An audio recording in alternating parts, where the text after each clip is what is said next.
Jadi mulane sing rapati ganteng kudu ngibadahe sing tenanan karena mlebokno swarga wong ra ganteng butuh ekstra salon malaikat. Nah niku. Assalamualaikum warahmatullahi wabarakatuh. Bismillahirrahmanirrahim. Alhamdulillahirabbil alamin. Wassalatu wassalamu ala asyrofil mursalin sayyidina Maulana Muhammadin wa ala alihi washabihi ajmain amma ba'du. Sederenge kula takzim teng para sing rawuh. Dongaaken Said Muhammad ikhlas, muridé mau cerita sangu mbek rabi. Wis dongakno Said Muhammad legowo, di murid sing cerita rabi mbek sangu mbek nyindir Gus Raub. Ingkang kula hormati niki wonten Gus Raub, wonten Habib Husain, Habib Syekh Abud, wonten Habib Soleh Al-Kafs dan ingkang kula hormati. Kula berpikir begini nggih. Kula ikrar nggih. Kula tak sering bahasa Indonesia mawon. Kula seikrar-ikrarnya yang diceritakan para saksi tadi, murid-murid beliau adalah benar. Sebab itu kula ikut bersaksi yang membela jenengan sing gak menangi Said Muhammad, ya ora duwe wajah ganteng kok Said Muhammad. Tapi banggalah nanti mau jenengan mlebu swarga dimodifikasi, pun ganteng kowe. Oke, wonten cerita ngeten Habib Husain, wonten orang tanya, Gus kenapa Nabi itu kok ganteng, wali kok ganteng? Sing jawab ya lucu. Kok Nabi mesti mlebu swarga, dadi ngrubahi ra akeh-akeh. Dadi mulane sing rapati ganteng kudu ngibadahe sing tenanan karena mlebokno swarga wong ra ganteng butuh ekstra salon malaikat. Nah niku. Begini Pak Hasan, ini tonggo kula sering ngaji teng Bojonegoro, terus piyambake nggih sakjane radi rival kalian kula. Begini Pak Hasan, tadi kata Mas Lutfi itu pengganti dari nama sinten Hisam nggih. Syihab. Itu begini nggih. Ada cerita dan ini semua yang tidak menangi Said Muhammad kedah seneng. Karena hadhil millah atau hadat din ini milik yang menyaksikan Rasulullah SAW juga yang tidak menyaksikan. Ini pokoknya kalau bela mayoritas, secara pemilu mesti menang kula karena ini mayoritas. Rasulullah itu begitu mencintai dan begitu rindu sama ikhwani. Mereka kata sahabat, saya ini ikhwanu kayak Rasulullah. Enggak, antum ashabi, kamu itu sahabat saya. Ikhwani adalah man amanabi walam yaroni. Mereka iman sama saya padahal tidak ngerti. Itu hebat luar biasa. Wong tidak ngerti kok iman. Wong ora tau disangoni Said Muhammad kok seneng. Loh, itu hebat. Lah nek sing biasa disangoni untuk bojo kan seneng wajar. Nggih setuju nggih? Mboten niki kan argumentasi ilmiah. Saya ini lho niki seksine Gus Raub. Saya ini di antara muridnya Mbah Mun yang kompetitor ilmiahnya baik, termasuk kategori A. Kategori A. Masalah ilmiah loh, masalah ubudiyah kalau biasa. Tapi biasa saya itu berkah. Nabi itu enggak pernah negur orang yang ibadahnya biasa-biasa saja. Yang ditegur adalah yang ibadahnya berlebihan, itu Abdullah. Yang ditegur sama yang enggak ditegur itu baik mana? Yang enggak ditegur. Nabi itu tidak pernah negur orang yang ngimami pakai kulhu, tapi pakai Baqarah ditegur. Soalnya aku lagi partai kaum duafa nih, ini baru sah dilebokno ati, tapi ini hak nih. Sehingga dalam banyak cerita dan ini disepakati banyak ulama. Uwais Al-Qarni itu lam yaltaqi Rasulullah sallallahu alaihi wasallam. Walam yarahu. Hampir semua riwayat bilang Uwais Al-Qarni itu tidak melihat Rasulullah. Beliau itu sering nangis karena tetangga-tetangganya sudah sowan Rasulullah dan tentu mereka menjadi sahabat karena sudah sowan Rasulullah. Tapi Uwais Al-Qarni dia ibu mokong ora karuan. Ditinggal lu ra gelem, mokong cerewet ngamukan. Njuk nglayani Uwais Al-Qarni. Uwais Al-Qarni itu lebih berpegangan konstitusi bahwa birrul walidain terutama ibu itu amru Rasulillah. Ummuka. Tapi apa yang terjadi? Uwais Al-Qarni yang tidak pernah sowan Rasulullah digelari khairul qurun Uwais Al-Qarni karena taat ning gone mandate Rasulullah nggih niku khidmah kalian enten ibuke. Padahal mboten di zamannya beliau sebetulnya menangi zaman Rasulullah, enggak sowan. Maksud kula Pak Hasan, dadi sing ora roh-roh ya aja terus sampean ngrasa luwih tinggi. Nggih biasa mawon. Kabeh iku sementing ikhlas ridane Allah Subhanahu wa taala. Nah niki terus mboten iki masalah konstitusi, soal masalah al-kutub, al-mu'allafah. Saya ini tadi kata Gus Raum, saya itu orang mungkin yang tidak mulazim ke Sayyid Muhammad, tapi kata tadi Mas Lutfi, kalau sanad ke Sayyid Alawi saya tentu lewat Mbah Mun. Mbah Mun itu teman akrabnya bapak saya. Dulu ketika beliau mondok di Mekah itu yang nganter mbah saya, mbah kandung saya, namanya Mbah Siddiq. Jadi keluarga saya ya pokoknya muamalah terus musohabah semuanya sama keluarganya Gus Raum itu minal ajdad. Ya sampai kadang beda pilihan presiden. Tapi tetap rukun. Karena nganggep itu mboten urusan akidah, lagi biasa mawon apa? Biasa. Begini. Niki rungokno tenan. Saya entah berapa kali sampai lupa nyetak kitab tapi bukan nyetak komersial. Sama lagi bukan komersial. Jadi ini enggak perlu menyinggung siapapun, enggak komersial. Al-Hajju Fadhail wa Ahkam itu saya nyetak entah berapa kali. Dan semua yang saya kasih Gus Rob itu mesti terus minta dibacakan. Kenapa? Karena semua fikih di Indonesia itu pasti bilang ar-ramyu itu ba'das zawal. Semua takrib mu'in i'ana semuanya pasti ar-ramyu itu ba'das zawal. Kunna natahayyanu fa idza zalati syamsu romaina. Kita ini nunggu zawalu syamsi baru romaina. Ya ramyu yaumil hadi asyar. Ketika ada peristiwa muassim terowongan Mina, karena jutaan orang ke titik yang sama di jam yang sama. Sama lagi jutaan orang ke titik yang sama di jam yang akhirnya Sayyid Muhammad memberanikan diri fatwa secara terbuka bahwa boleh ramyu qoblas zawal. Mereka mesti komplain, iki kitab apa? Sampai komplain, saya bilang ini yang ngarang putune Kanjeng Nabi. Kabeh bantah. Terus tak dudono takbir dan beliau cara ngendikan masuk akal. Ya niki sing sering haji napa mari sakniki haji ya wonten sing bisnis bareng pokoke sing haji lah niki cerita. Sing haji, sing bisnis haji tenan pokoke haji. Sebetulnya dalam ramyu itu kan boleh nafar awal, berarti selesai tanggal 12, bisa nafar sani sampai tanggal 13. Terus kata Sayyid Muhammad, jika bisa isqatur ramyi yauma salisa asar bil kulliyah, bisa menggugurkan ramyu tanggal 13 bil kulliyah. Fali ayya juzat taqdim min babi aula, apalagi ini sekedar takdimul waktu. Dan beliau bilang di kitab Al-Hajju Fadhail wa Ahkam, dan tidak yusamma mukhalafatan. Kenapa tidak mukhalafah? Itla ilzama fihi bitasrah, karena Rasulullah tidak mengendikan bahwa ini harus begini. Itu hanya fi'lu. Fi'lu bisa ya dulu alal jawaz, bisa alal aulawiyah, enggak ada jaminan kalau itu syarat apa? Sah. Terus akhirnya orang tuh ayam semua, tenang semua. Berdasar fatwa Sayyid Muhammad yang kita sosialisasikan. Saya baca itu berkali-kali. Jadi saya cerita, jadi ini benar-benar cerita naskahnya Sayyid Muhammad. Orang cerita sangu. Nah, ini buatan cerita. Terus kedua, tawaful haid. Saya sering ketemu orang-orang yang nekuni medis. Gus, kalau kita pakai obat itu kadang masalah, ada efek samping gini-gini. Padahal kalau kita nunggu suci kayak cerita Sayyidah Aisyah, Rasulullah itu pimpinan. Mereka pasti ikhlas disuruh nunggu Sayyidah Aisyah sampai suci kemudian tawaf ifadah. Tapi ini kan kita orang kebanyakan. Hotelnya kalau lama-lama ya kita tidak kuat bayar, kena komplain. Pesawatnya juga gitu, kalau lama-lama juga kena komplain, tidak bisa pulang kan. Dan itu kata Sayyid Muhammad sederhana ngertikan. Beliau menyarankan tawaful haid itu intikal madhab saja. Atau tidak usah intikal. Kalau mendekati waktunya habis, langsung tawaf. Tapi nunggu waktunya mepet. Karena dengan mepet berarti statusnya darurat. Apa statusnya? Darurat. Terus kata beliau dengan entengnya ngendikan di mana-mana yang namanya wajib atau syarat sah itu ya ma'al kudroh. Lah ini tidak kudroh berarti syarat itu hilang. Di mana-mana syarat menjadi syarat ya kalau kudroh. Lah ini tidak kudroh ya berarti syarat itu hilang. Sehingga terus kita nyaman tawaful haid. Itu di kitab Al-Hajju Fadhail Ahkam. Bisa dicek Pak Hasan halaman 115 itu. Ini bukan cerita Malaysia, cerita tek. Jadi buat ini serius. Karena tadi kan orang-orang bisa guyon cerita nikah, berarti Anda tukang nikah.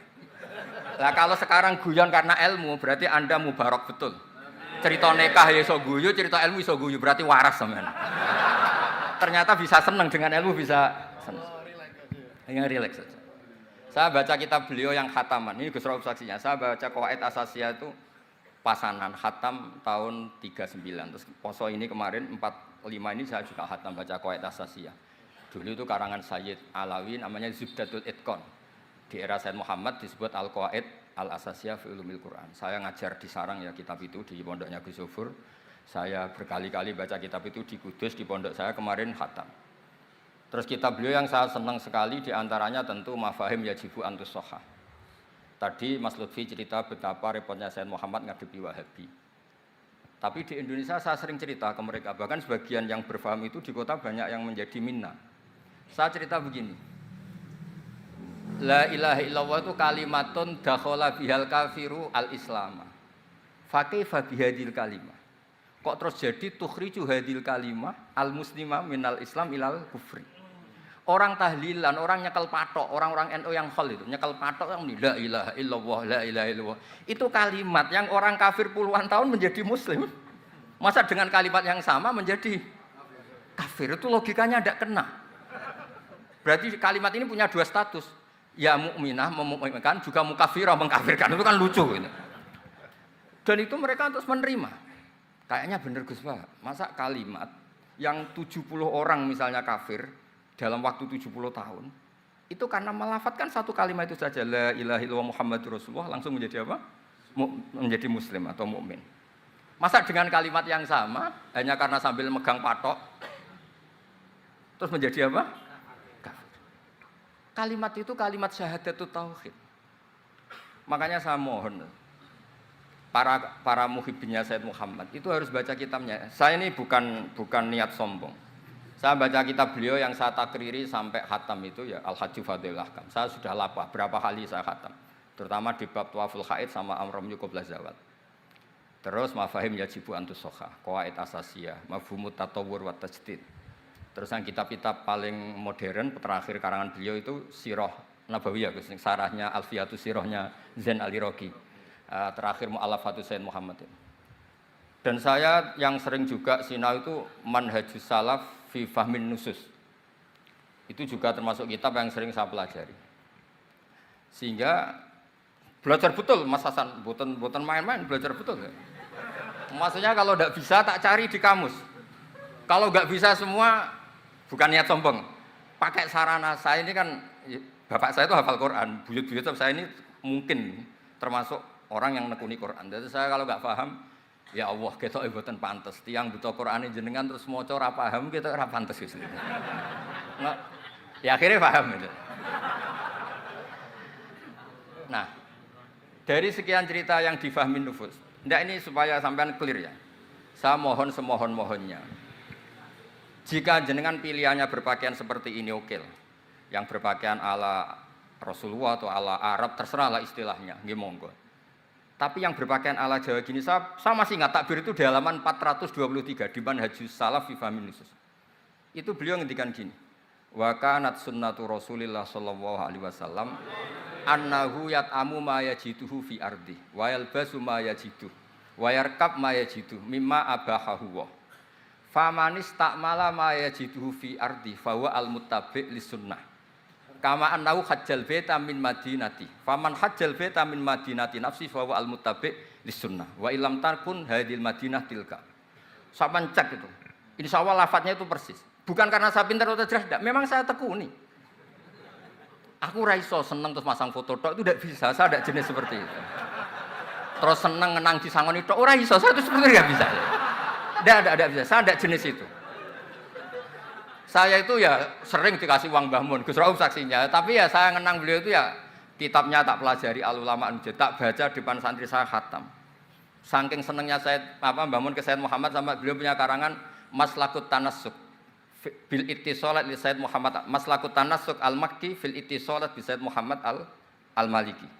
Saya baca khatam. Saya sampai lupa entah berapa kitabnya Sayyid Muhammad, saya baca khatam dan ada takrirannya. Takriran ini penting karena argumentasinya ilmiah. Misalnya begini. Kalau orang ke kuburan kemudian agak diluk, dianggap suratus sajidin li makhlukin.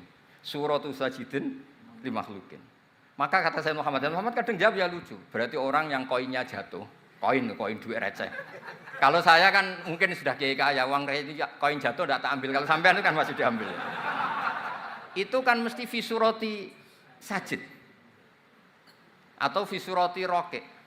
Lah kalau itu dianggap murtad, semua orang yang ngambil HP-nya jatuh, itu semuanya murtad karena ada suratus sujud li makhlukin, apalagi ini makhluknya koin. Nah ini bukan gitu. Ini data ya. Maksudnya tak baca di sini karena memang saya profesional. Tapi jangan undang saya, yang berang undang saya Gus Rauf itu pun sekali ini tok perjanjian. Saya ini punya buyut-buyut Habib Husain Ba'abud. Buyut-buyut saya itu tukang uzlah. Jadi saya termasuk kiai yang enggak suka diundang. Paling saya hanya ke Pasuruan karena Kiai Hamid Pasuruan itu sepupunya mbah saya. Ke Gus Rauf karena putranya guru saya. Pernah diundang Gus Kafabi karena agak-agak dipaksa. Mbah Mun itu ngaji di Bakarim, berarti jenengan cucu murid. Waduh. Kok pakai ancaman ini, Pak? Wah ya sudahlah, saya nurut tuh. Saya nurut, tapi saya bilang begini, saya ini punya pondok Quran, sering deres Quran. Tadi kata Gus Rauf sering deres Quran, sering nyemak Quran. Ya monggo kalau berani menanggung hisab itu. Akhirnya terus sekali aja karena resiko juga kan mengganggu orang yang deres itu. Boten iki boten ancaman, boten cerita mawon, boten saya biasa mawon. Nah ini saya baca beberapa teks yang supaya jenengan ngerti. Ketika Sayyid Muhammad mencintai Imam Malik itu beliau sampai punya karangan Imam Daril Hijrah Malik bin Anas. Saya beri sekian cerita betapa Sayyid Muhammad itu mencintai Imam Malik. Makanya beliau dengan gelar Al-Maliki.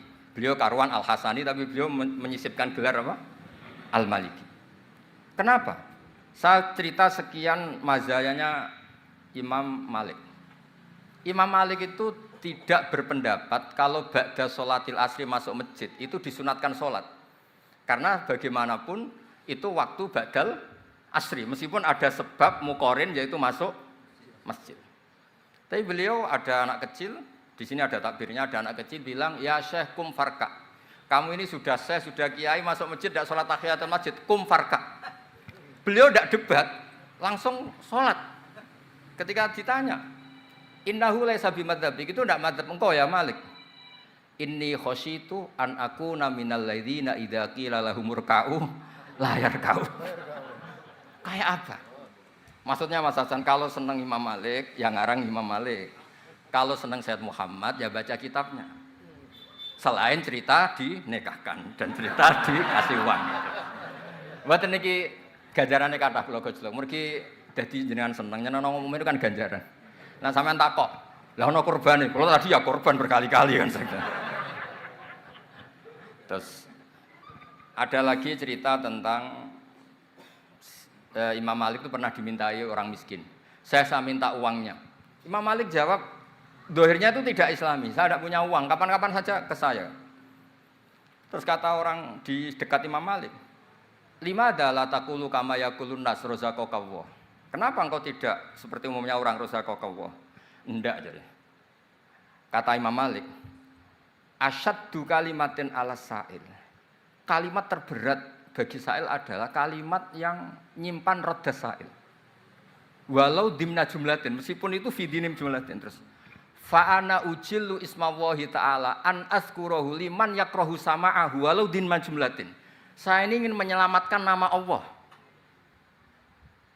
Peminta itu paling nggak suka kalau ada kata-kata yang arahnya pokoknya nggak ngasih. Saya ulang lagi, peminta itu paling nggak suka kalau ada kata-kata yang arahnya itu tidak ngasih. Karena peminta ini sudah mangkel, saya menyelamatkan tidak nyebut Allah. Nanti Allah jadi korban. Rozaqallah, itu Allah kapan? Nyatanya sampai sekarang tidak ngasih rezeki. Kan Allah bisa jadi korban kan? Maka beliau nggak mau nyebut Allah. Fa'ana ujillu ismawah, saya menghormati nama Allah. Jangan sampai saya sebut di depan orang yang sedang nggak suka. Tadi karena ada jawaban yang yufidu raddah. Kenapa yufidu raddah? Yaitu pokoknya tidak ngasih. Kayak apa orang-orang? Saya ulang lagi, jadi ini saya termasuk, insya Allah termasuk kompetitor terbaik, termasuk. Bukan apa-apa ya, karena menurut saya senang orang itu. Saya baca Ikhya itu lupa. Khatam berapa kali itu saya takriri pakai naskah Gus Rauf punya. Saya naskah maknanya Mbah Zubair saya punya. Ngaji Mbah Mun. Kalau nggak bisa masih pakai kitab Ithaf. Kalau naskahnya beda, saya cari naskah yang lain. Karena saya senang Ikhya, Minhajul Abidin. Pokoknya kitab-kitabnya Imam Ghazali. Saya senang kitabnya Mbah Mun, Mbah Zubair, semua. Bukan apa-apa. Takut saya senang ternyata saya yukhalifu madhab. Saya sebagai pembaca maksudnya ya. Korek itu kalau senang ternyata dia yukhalifu madzhab karena tidak baca. Contoh gampang begini, saya tuh sering ketemu orang-orang khusyuk yang tidak ngaji. Gus itu gimana orang-orang sholat pakai baju merah? Tak tunjukkan di Bukhari, babus sholat fis saubil ahmar. Ada yang protes lagi, gimana Gus itu kiai kok sholat kencing? Berdiri, babul qauli qaiman inda subadati qaumin. Di Bukhari itu. Gus, kok ada hadisnya semua? Yang masalah itu tak kamu kata saya gitu. Loh sampai sholat, sampean kalau sholat kan mikir, ya mikir utang, mikir macam-macam. Itu Imam Bukhari punya bab. Babul ifkar, tafsirnya apa? Imam Bukhari pakai bab itu babul ifkar di sholat. Bab mikir di sholat. Itu dalilnya lucu, Beb Husain. Kanjeng Nabi ku sholat terus salam ke susu. Ditanya, kenapa ke susu? Saya ingat ada dinar di rumah yang belum saya bagi. Berarti ingatnya kan pas sholat. Sampai, ya bedanya Nabi ilingnya barang apik sama orang. Tapi kan podo lah dalam bab.